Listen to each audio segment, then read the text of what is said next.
If you want to stop losing clients after 90 days and you want to build a coaching experience that most importantly you love, your clients love, they get great results, they retain for a long period of time, and they refer like crazy, this YouTube video is going to show you exactly how you can do that.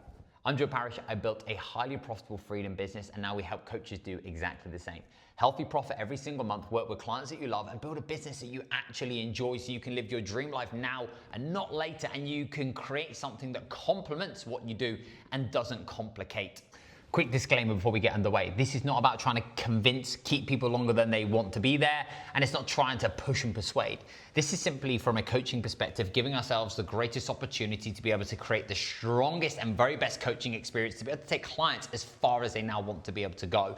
So this is about understanding and looking at actually what are we in control of, what are we potentially missing out on, or what can we start to amplify that will enhance and improve my ability to coach, serve, lead, guide, and provide the absolute very, very best for my people. So let's have a look at the 4 biggest challenges that so many coaches will struggle with, and also I've been there as well. Number 1, clients get the initial result and leave. And like I said, a lot of people will come in, they'll get exactly what they're looking for, they're good, they're done, they're ready to rock and roll, and off they go. Amazing. But there are so many people that come in, they get the initial result, they end up then revolving back to where they were because they've not been able to go through the steps that are necessary in order for them to be able to learn how they can actually sustain and maintain the result they've been able to accomplish and achieve. What will often happen is clients come in, they have a problem, they are in a degree of pain, they're usually running away. They then get to a point where that pain isn't as big and it's not as great anymore, and it can be easy then to be able to revolve backwards. I see this all the time with so many coaches. They get clients, get comfortable, lose clients, go backwards, and they're like, wow, I need to go and get clients again. And they end up in this constant cycle.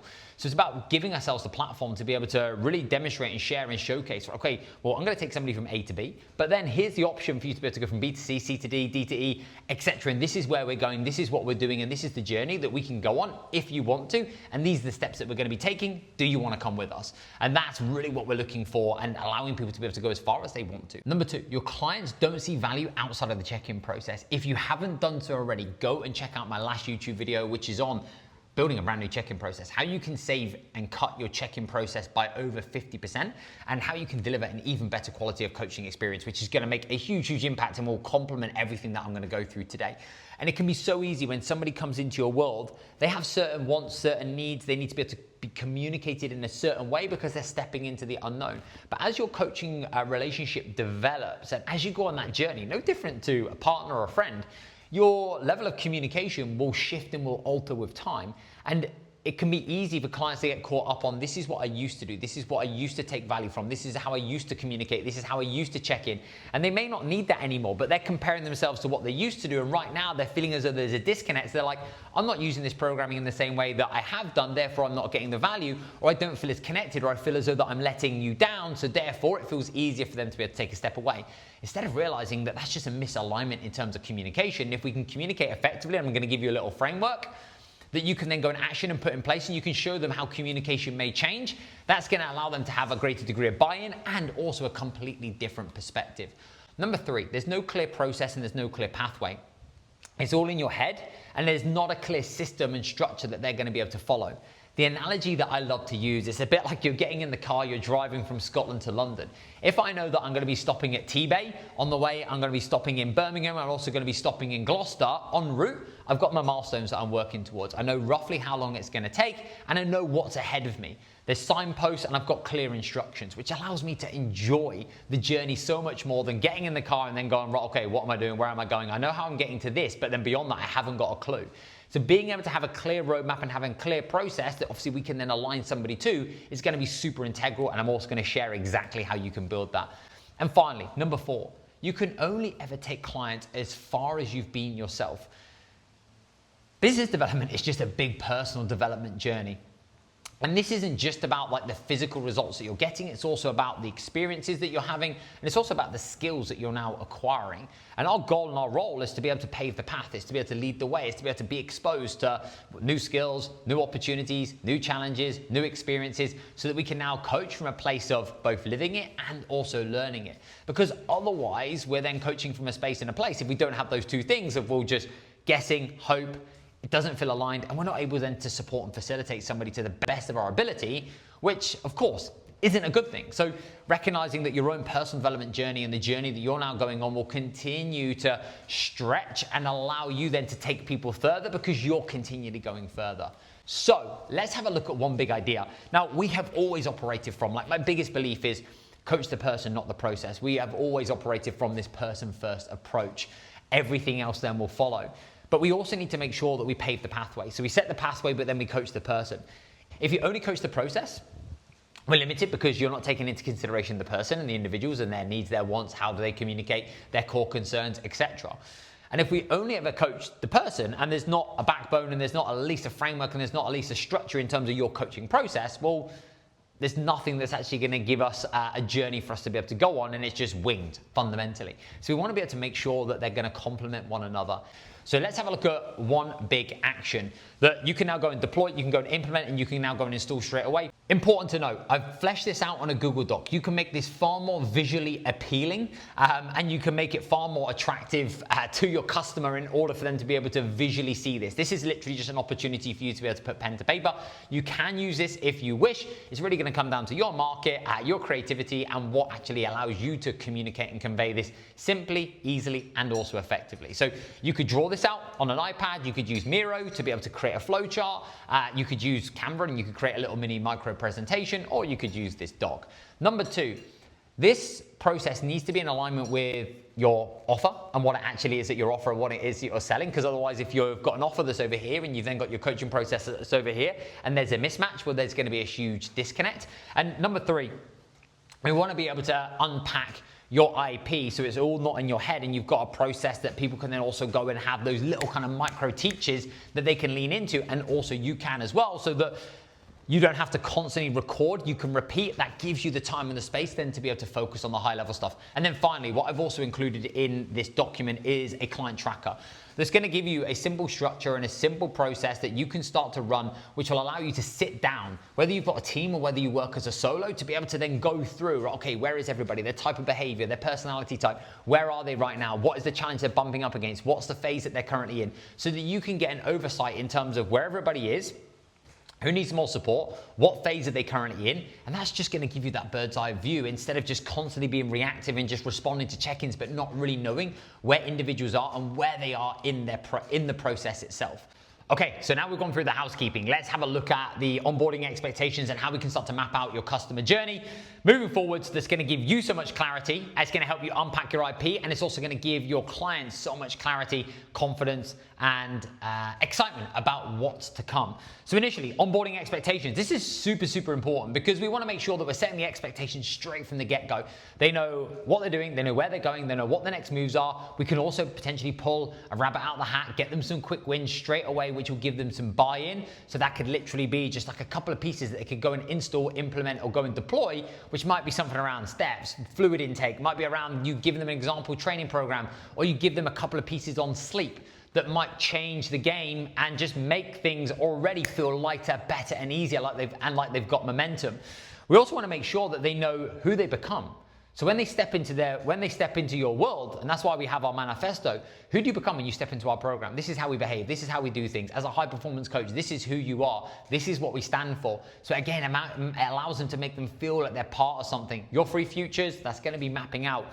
If you walk the green line, this is how we walk the green line. This is where you're going to be. If you walk the amber line, and if you walk the red line. So you're just able to highlight and just ground them in the moment and say, here are our three futures, and then this is how we need you to communicate, behave, this is how we need to do things.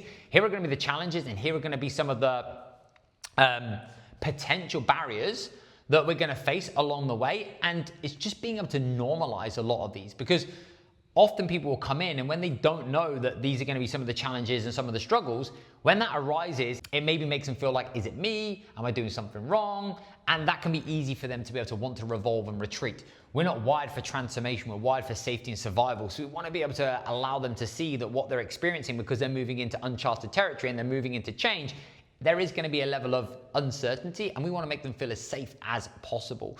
We then have the communication side of things. And again, it's just setting expectations around how to communicate, what to do, what not to do, setting boundaries, etc. And being able to make sure that feels really congruent and obviously really aligned to how you do things. We've then got the emotional cycle of change. If you haven't yet ever seen the emotional cycle of change, go and YouTube it. And then we've got, well, here's the process, here's the pathway, here's what we're now going to be going through. So they can already see ahead of time. So when they get in that car, they're like, well, okay, this is what I'm working towards, this is where I'm going, and this is the direction that I'm now heading in. So if you've got a group-based program or a slightly more leverage-based program, which is a slightly lower level where they don't get the same level of access to you, we can still create the process, and then we'll have minimums and maximums, and you'll be able to give them a general framework. The closer they are to you, the higher the proximity, the more specific you can then obviously apply them to that process.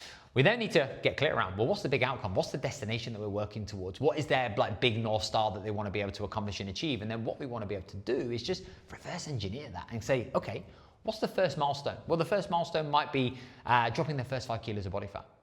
Perfect. So what are going to be the peaks and what are going to be the valleys that they're going to experience along the way that you now potentially believe they're going to have because of your experience, what you've been through, and what you've been able to understand? And the way in which I would see this is, I like that pothole analogy. We're just trying to demonstrate, here are going to be some of the potholes that are ahead, and I want you to be in the driving seat, and I'm just going to try and navigate you through and around those. And if we do fall into one of those, how can we bounce back and how can we get you out of that as quickly as possible? So being able to demonstrate, like, here are the peaks, you're going to have better energy. Some of your colleagues are going to start to compliment you. You are now going to start to feel like you've got more energy. Your belt on your clothes is going to start to feel a little bit looser. Here are some of the valleys. You are going to probably experience like a couple of really challenging moments, because when stress or workload gets high, that can obviously have a huge impact on behavior, and we haven't been through long-term behavior change just now, so it can be easy to default back into old ways. It might be that you start off with this uninformed optimism and this excitement, and then motivation dwindles, and now you're in this informed pessimism, and you're in this journey mode, and that excitement has started to wear off. And so that's where we need to make sure we've got a really strong why. It might be that the rate of fat loss has started to slow down because initially we've done A, B, and C, and now actually we're in this process, which means that it's not going to progress at the same rate. And therefore, if you compare yourself to where you were in comparison to where we are, there's going to be a huge disconnect. And once we've been able to just share, showcase, and highlight what are going to potentially be some of the peaks, some of the valleys, we can then communicate, well, what are my expectations of, or what are their expectations of success and value? And making sure that that's agreed, because what their expectations are and what your expectations are might be two completely different things. And that's where there becomes a disconnect. And then off the back of that, we've got communication structure. So how are we going to communicate effectively around those value periods? So when that arises, or if that arises, what are we going to do? How are we going to communicate? What did your old self do? And what are we now going to put in place so that we can help you navigate that, so we can keep you moving forwards and progressing? And then if you've got that lower level kind of leverage-based program, the proposed time frame is of course going to be more generic. If it's working with somebody on a one-to-one, it's going to be super specific. Then milestone 2, they can now sustain their new body shape for 90 days plus consistently, and they can now go through this fat loss forever phase. What are going to be some of the peaks? They start to enjoy social occasions more, they feel more confident, they don't feel like they need to do this anymore, but they want to do this. They start to see what they're capable of. They start to now wear clothes that they thought they would never ever be able to do so. What are some of the valleys? Well, now they're in a position and now in a place where actually progress looks different. They've accomplished and achieved the goals, and therefore the rate of fat loss, as an example, is no longer the same because they're not measuring those metrics anymore. And so they're comparing themselves to where they used to be, and the goalposts have now moved, and then it can be easy to get caught up in the, well, this is what I was doing and I don't really know where I am right now because I'm moving into a new phase and it's uncharted territory. So it might be that they end up defaulting and getting complacent and getting comfortable because they're not running away or running towards that big goal anymore because they've been able to accomplish it and they've been able to achieve it. So being able to highlight and communicate this is going to be so powerful. And then again, expectations of value, how are we going to communicate around those values, and then what's going to be the proposed time frame, milestone 3, milestone 4, you get the drift. This will simply give you just a foundation from which, again, your IP can be be built out from, so you can start to record and not repeat.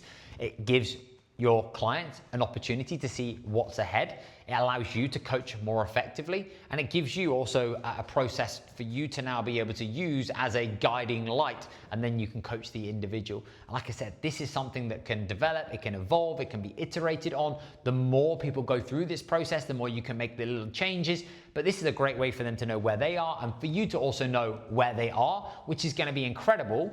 And when you combine this with a great community, when you combine this with a great sense of identity. This is who you become. When you combine this with a sense of connection and belonging and excitement and progress, and this is what they're looking forward to, this is where you start to see, well, actually, you're not selling just a transactional fat loss program or result or outcome or whatever it now might potentially be. You're now selling and providing a new opportunity. It's a new way.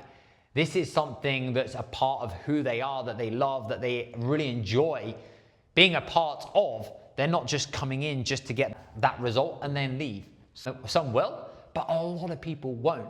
And your business is going to be built on that foundation of your community, the coaching journey you can take people through, and being able to build and create something that's so much greater than just this transactional process, that it just feels like this revolving door, which will then make marketing, lead generation, sales, and then even just that kind of delivery feel better and feel easy. And also, important to note, this is why it's so important that we get clear over who we help and how we help them. Because if we don't, if you're bringing lots of different types of people into this process, well, then there's no structure whatsoever. So that's why understanding who you help and how you help them is such an integral part for you to be able to now grow and build and deliver a world-class service at quote unquote scale, whatever that now looks like to. Next steps, go and download the Google Doc, go and put pen to paper. And if you don't know, go and ask a couple of your very best clients and actually allow yourselves to be able to go through that with them, because they'll be able to tell you maybe some of the peaks and some of the valleys that they were experiencing. That's going to be invaluable feedback. Flesh that out. You can then obviously design that however you want to, and then you can go and start to install that straight away into your coaching process. It's going to improve how you coach. It's going to give your clients so much more clarity, and there's not going to be that same level of like friction of like, do I continue, do I not, what's ahead, what am I working towards, why? Because it's already going to now be laid out, and you're going to be ahead of the game, and you're going to be proactive rather than constantly feeling as though that you're reactive and you're constantly fighting fires and then trying to figure out where people are at any given time, or they don't know where they are in the process itself. Your product is your very best marketing. And we can talk about marketing and sales and everything else, but if you don't have an incredible business built on results, retention, reputation, and referrals, then you're always going to be fighting an uphill battle. Go and implement. This will take a little bit of time, but once it's done, it will change the game for you, and it will be the foundation from which everything else will be built upon. And if you want that check-in training, go and check that out next, because I know that's going to be super powerful and super useful. Grab the Google Doc. Let's go and lead the way. Go and do the do, and let's now go and give our clients the greatest opportunity to be able to go and win, and for you to also be able to build a coaching process that you love, that you enjoy, that you're also really excited about delivering. Speak to you soon.